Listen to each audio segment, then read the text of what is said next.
তুমি শুকিয়ে থাকলে সেটা আর রোজা নয়। রোজা করি না আমরা, শুধু শুকিয়ে থাকি। অনেকজনা শুকিয়ে থাকি না, নামাজ পড়িনি, সারাদিন বলে রোজা করছি। আবার অনেকজনা রোজা করে কি বলুন তো, রোজা করে আবার ওই হোটেলেতে পর্দা ফেলা থাকে না রমজান মাসে, আর মনে করে পর্দাটা ফেলে রাখে হোটেল যারা দোকানদার, আর এইরকম এদিক ওদিক দেখবে, দেখে টুক করে ঠুকে ঢুকে পড়বে, এখন পর্দাটা তুলেই ঢুকে যাবে। কেন? মনে করে যে কেউ দেখা পায় না, কিন্তু আল্লাহর ক্যামেরা চারিদিকে চালু আছে, এটা কিন্তু কোনোদিন আমাদের মাথায় ঢোকে না।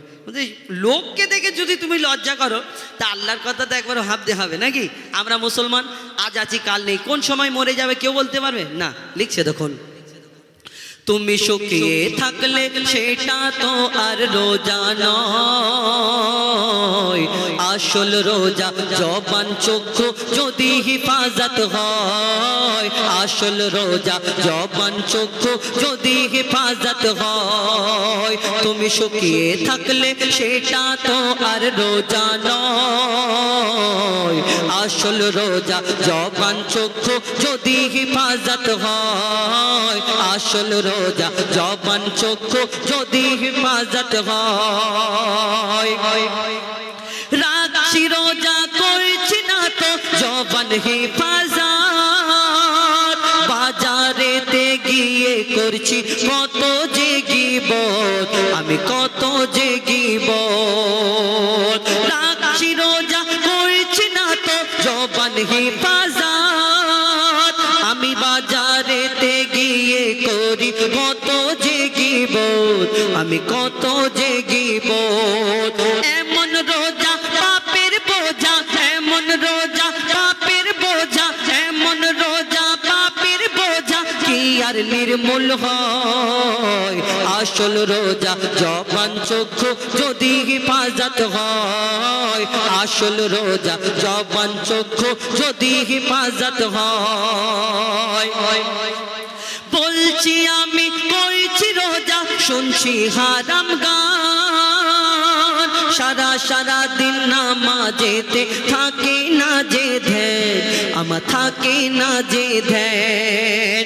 নামাজ নেই তারাবি নেই, নামাজ নেই তারাবি নেই, তবে নামাজ নেই তারাবি নেই, তবু বলি আছি রোজায়, আসল রোজা জবান চক্ষু যদি হিফাজত হয়, আসল রোজা জবান চক্ষু যদি হিফাজত হয়।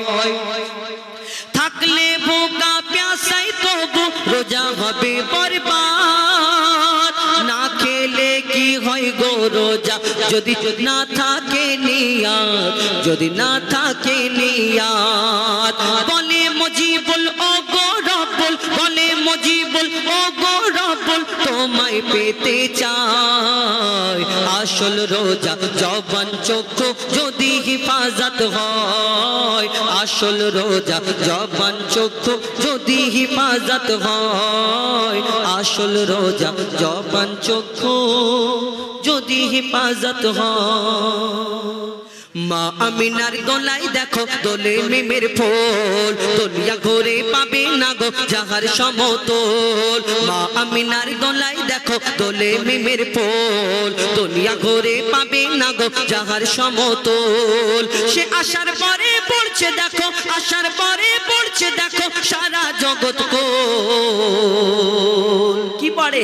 বলে লা ইলাহা ইল্লাল্লাহু মুহাম্মাদুর রাসূল, লা ইলাহা ইল্লাল্লাহু মুহাম্মাদুর রাসূল। মা আমিনার গলায় দেখো দোলে মিমের ফুল, দুনিয়া ঘুরে পাবে না গো যাহার সমতল। মা আমিনার গলায় দেখো দোলে মিমের ফুল, দুনিয়া ঘুরে পাবে না গো যাহার সমতল। মা আমিনা চিন্তা করে আল্লাহর তরফ থেকে কি খবর আসে, কি খবর। কবি ছন্দের মাধ্যমে আরো কি লিখছে দেখুন, পিতার ছায়া ছিল না মাথায় নবী জন্ম নিল যখন, শুধু ছিল মা আমিনা ছিল না ভাই বোন, শুধু ছিল মা আমিনা ছিল না ভাই বোন। নবী জন্মকালে এতিম বলে মা আমিনা ভাবে, নবী জন্মকালে এতিম বলে মা আমিনা ভাবে, আমি করব কেমন লালন পালন খোদা কি হবে, আমি করব কেমন লালন পালন, খোদা গো কি হবে। তখনই এক খবরে আসে, শোনো আমিনা বিবি, তোমার কোলে নাজিল হলো খোদার শ্রেষ্ঠ নবী। আল্লাহ স্বয়ং তার লালন পালনে নিয়েছে গো ভার, আর জিবরিল আমিন থাকবে হয়ে ওর পাহারাদার। ও সৃষ্টিকুলের শিরোমণি, সৃষ্টিকুলের শিরোমণি হবে নবী কুলের মোল, সৃষ্টিকুলের শিরোমণি হবে নবী কুলের মোল। দুনিয়াতে যার নাম হবে মুহাম্মদ রাসূল, দুনিয়াতে যার নাম হবে মুহাম্মদ রাসূল। মা আমিনার গলায় দেখো দোলে মিমের পোল, দুনিয়া ঘরে পাবে না গো যাহার সমতল। ঘটনা এই বিনা দানার খেজুর কি করে হলো, মন দিয়ে শুনতে হবে। আমার নবী যখন ইসলাম প্রচার করে, দিন প্রচার করে, আমার নবীকে কেউ পাথর ছুঁড়ে আঘাত করত, কেউ নাড়ি ভুঁড়ি চাপা দিয়ে দিত, আমার নবীর গায়ে কষ্ট দিত। তো একদিন এক ইহুদি দু চারজন লোককে নিয়ে এসে আমার নবীর কাছে এসে প্রশ্ন করছে, মোহাম্মদ তুমি যে ইসলাম প্রচার করছো, তুমি যে নবী বলে দাবি করো, এই দুনিয়াতে আমি তোমাকে নবী বলে কেমন করে মেনে নিতে পারি? কেন? তোমার আগে অন্যান্য নবীরা এসেছিল, এই দুনিয়াতে কোন নবীকে আল্লাহ তাদের অনেক মর্যাদা দিয়েছিল, অনেক মর্যাদা দেখিয়েছে। কোন নবী মুর্দাকে জিন্দা করে দেখিয়েছে, কোন নবী আশাবাড়ির কামাল দেখিয়েছে, কোন নবী এই দুনিয়াতে আল্লাহ এই দুনিয়াতে নবীদের কত ক্ষমতা দিয়েছিল, এই দুনিয়াতে কোন নবীকে আল্লাহর ওই আশাবাড়ির কামাল দিয়েছে। কিন্তু তুমি মোহাম্মদ, তুমি যে নবী, তোমাকে আমি নবী বলে কেমন করে মেনে নিতে পারি? তাহলে কি হবে, তোমাকে আমি একটা পরীক্ষা করতে চাই। যদি সত্যিকারের তুমি নবী হও, তাহলে তুমি এই পরীক্ষাটায় তুমি পাশ করবে। কি পরীক্ষা? শোনো মোহাম্মদ, তোমাকে আমি একটা খেজুরের দানা, সেই ইহুদি একটা মাথা মেরে মেরে একটা খেজুরের দানা পকেটে করে এনেছে, বলছে শোনো মোহাম্মদ, তোমাকে আমি এই খেজুরের দানাটা দিচ্ছি, তুমি আমার সামনে পুঁতে দাও, আর একদিনে যদি একটা গাছ বের করে দেখাতে পারো, তাহলে আমি সত্যিকারের তোমাকে নবী মোহাম্মদ বলে মেনে নেব, আর কলমা পড়ে তোমার কাছে মুসলমান হয়ে যাব। যখন এই কথা বলে আমার দয়ার নবী হুজুর পাক সাল্লাল্লাহু আলাইহি ওয়াসাল্লাম, তিনি কি করেন, হাসতে হাসতে মিচকে হাসি দিয়ে ওই খেজুরের দানাটা হাতে নিয়ে বলে, শোনো ইহুদি, তোমার সামনে আমি খেজুরের দানাটা পুঁতে দিচ্ছি, এখানে শুধু একটা গাছ হবে না, এখানে একটা গাছ হবে, আল্লাহর হুকুমে একটা সেই গাছেতে ফল হবে, এই ফলও তোমাকে খাওয়াবো। যখন এই কথা বলে, সেই ইহুদি চিন্তা করে একদিনে গাছ হবে আবার ফল হবে, এটা কেমন করে হয়? কিন্তু ইহুদি যখন চিন্তা করে, ইহুদির সাথীরা বলে, শোনো মোহাম্মদ আসমানের চাঁদকে টুকরা করে দেখায়, জমিনের পাথরকে কলমা পড়িয়ে দেখায়, অর্থাৎ মোহাম্মদ কোনো জাদু জানে, তুমি পারবে না মোহাম্মদের সঙ্গে। যখন এই কথা বলে, তখন ইহুদির ভয় এসে যায়, কেমন করে আমি মোহাম্মদের কাছে বাঁচবো। সে বাড়ি চলে গেল। তারপর কি ঘটনা হয় কবি ছন্দের মাধ্যমে লিখছে, দেখুন।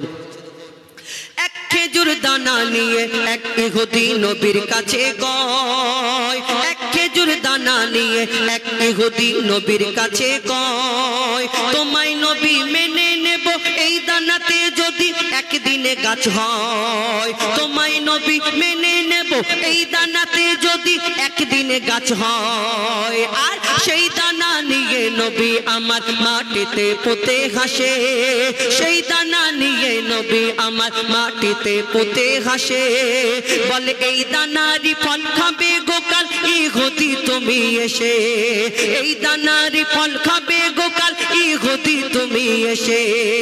ভাবে ইহুদি সত্যি যদি এই দানাতে গাছ হয়ে যায়, সেই ভয়েতে গভীর রাতে ইহুদি দানা চুরি করে তুলে নেয়, সেই ভয়েতে গভীর রাতে ইহুদি দানা চুরি করে তুলে নেয়। ইহুদি রাত্রে আস্তে আস্তে চুরি চুরি করে করে গিয়ে, আর সেই ইহুদি কি করলো, সেই জায়গায় গিয়ে পৌঁছালো যেখানে আমার নবী দানাটা পুঁতে দিয়েছিল। কিন্তু ইহুদি দেখছে, এদিক ওদিক দেখানোর পরে সেই দানাটা চুরি করে তুলে নিয়েছে। এবারে খুব হাসছে, উপরের দিকে তাকাচ্ছে। এবার মোহাম্মদ কি করে গাছ বের করে দেখায়, আমিও দেখবো।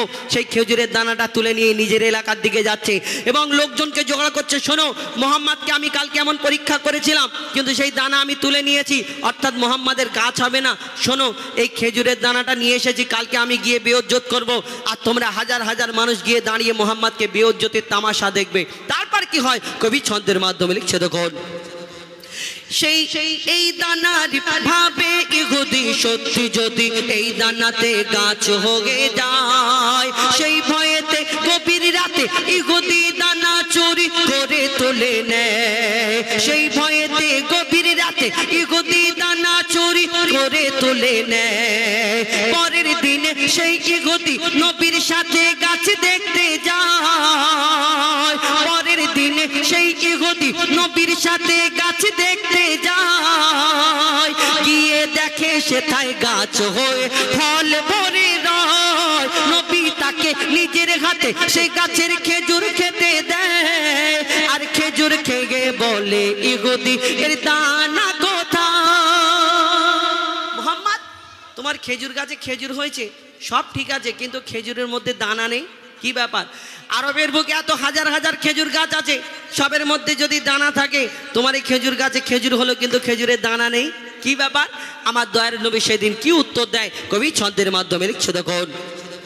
সেই খেজুর খেয়ে বলে ইহুদি এর দানা কোথায়? নবী বলে যে গাছের দানা, নবী বলে যে গাছের দানা রাতে চুরি হয়ে যায়। সেই বিনা দানার গাছের খেজুরে দানা কি আর হয়?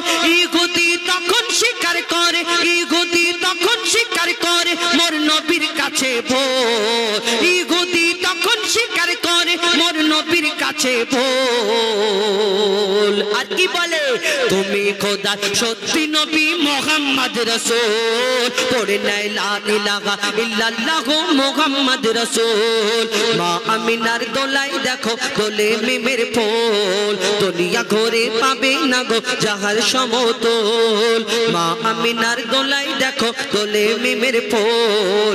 দুনিয়া ঘুরে পাবে না গো যাহার সমতল। সে আসার পরে পড়ছে দেখো সারা জগৎ কোল। লা ইলাহা ইল্লাল্লাহু মুহাম্মদ রাসূল। লা ইলাহা ইল্লাল্লাহু মুহাম্মদ রাসূল। লা ইলাহা ইল্লাল্লাহু মুহাম্মদ রাসূল।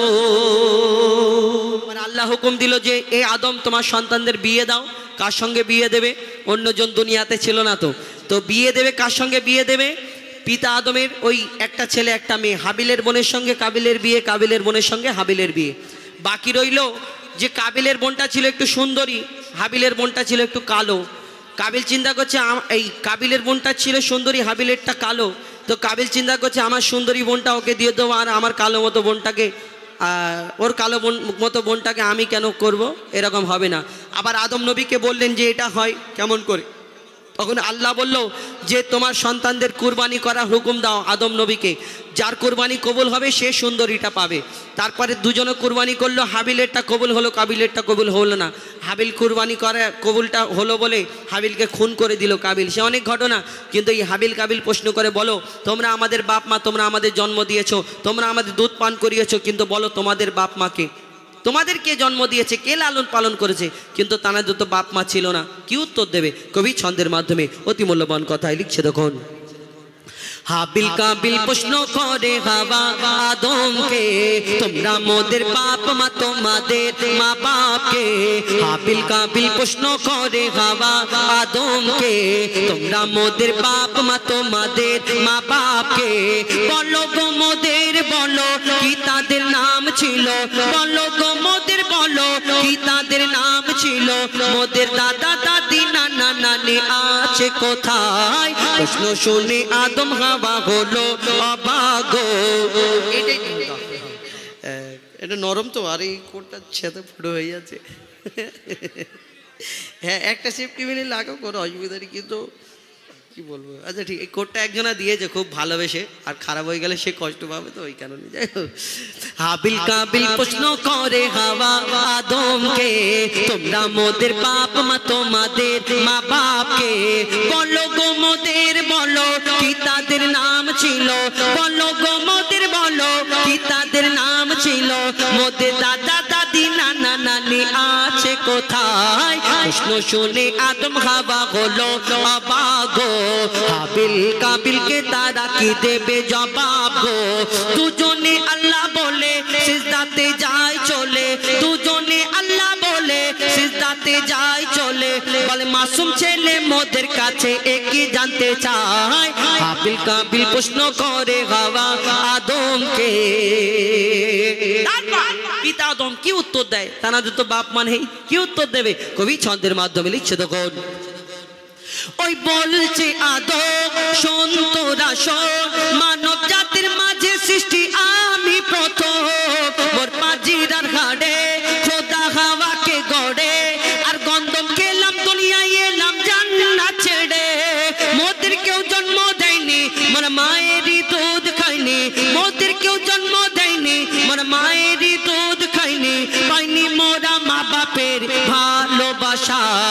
মোদের নেই বাপ মা মোরা এতিম দুজনা মা বাপ কি মোদের জানা হলো না দুজনে এতিম মিসকিন নেই মোদের মা বাপের দুজনে এতিম মিসকিন নেই মোদের মা বাপের তাই মানব জাতির পিতা মাতা মোরা দুজনা হাবিল কাবিল প্রশ্ন করে হাওয়া আদমকে তোমরা মোদের বাপ মা তোমাদের মা বাপকে যখন আল্লাহ আদম নবীকে গড়বে বলে ফারিস্তাদের বলেছিল আমার ফারিস্তারা তোমরা দুনিয়া থেকে মাটি আনো আর মাটি যখন নিয়ে এসে আদমকে বানাবে তখন আল্লাহকে ফারিস্তারা প্রশ্ন করলো আল্লাহ আমাদের আগে আল্লাহ একটা জিন জাতকে সৃষ্টি করেছিল আল্লাহর ইবাদত করার জন্য কিন্তু সেই জিন জাতটা আল্লাহর এত নাফরমানি করতে লাগলো আল্লাহ ফারিস্তাদের বলল জিন জাতটাকে ধ্বংস করে দাও শেষ করে দাও তখন ফারিস্তাদের যখন মাটি আনার কথা বললো তখন আল্লাহকে বললো এই আল্লাহ তুমি তো এর আগে তুমি জিন জাত একটা সৃষ্টি করলে তোমার ইবাদতের জন্য কিন্তু সেই জিন জাত তো তোমার কথা শুনলো না তোমার ইবাদত করলো না তাই তাকে ধ্বংস করলে কিন্তু এই আদমকে সৃষ্টি করবে মাটি দিয়ে এই আদম আবার কেমন হবে না জানি আদম কেমন দেখতে হবে তোমার ইবাদত করবে কি জানি না তখন আল্লাহ সেদিন বলে আমি যা জানি তোমরা তা জানো না তারপর কি ঘটনা হয় কবি ছন্দের মাধ্যমে লিখছে দেখুন ওই আল্লাহ যখন বলে গড়বো আদম ফারিস্তারা শুনে বাধা দিয়েছে তখন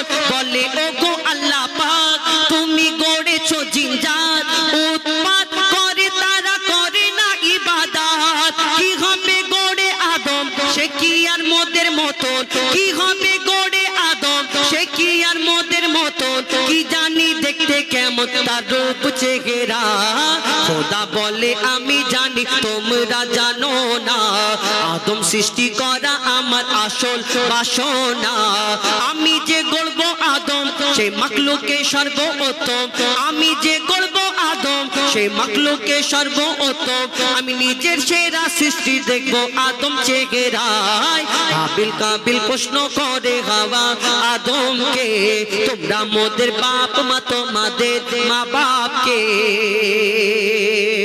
তারপর এই ইবলিশ শয়তান যে ইবলিশ আমরা বলি গোনা করেই বলছি ইবলিশ ধোঁকা দিয়েছে তাই আমরা গোনা করছি ইবলিশের পাল্লায় পড়ে আমরা ভুল করছি তাহলে এই ইবলিশটা কোথা থেকে হলো ইবলিশের আগে তো আজাজিল ছিল কিন্তু এই আজাজিল ফারিস্তাদের সর্দার ছিল কিন্তু এই ফারিস্তাদের সর্দার থেকে সে ইবলিশ কেন হয়ে গেল আর এই ইবলিশের বংশ পরিচয় কি এই দুনিয়াতে যেমন আমাদের একটা বংশ পরিচয় আছে যেমন ওই আল্লাহ ওই জিন জাতটাকে ধ্বংস করেছিল ওই জিন জাতের মধ্যে সবাই ধ্বংস হয়েছিল কিন্তু একটা ছোট্ট বাচ্চা বেঁচে রয়ে গিয়েছিল এই বাচ্চাটা আল্লাহর ইবাদত করতে করতে কম বেশি 6 লক্ষ বছর ধরে ইবাদত করার পরে যাকে আল্লাহ যাকে ওই ফারিস্তাদের সর্দার করে দেয় ওই যার নাম হলো আজাজিল যাকে ফারিস্তাদের সর্দার বলা হতো কিন্তু এই 6 লক্ষ বছর ধরে ইবাদত করার পরে যার নাম হলো আজাজিল কিন্তু সে যখন মাটির আদমকে আল্লাহ সৃষ্টি করার পরে সকল ফারিস্তাদের ডেকে বলে আমার ফারিস্তারা তোমরা মাটির আদমটাকে সিজদা করে নাও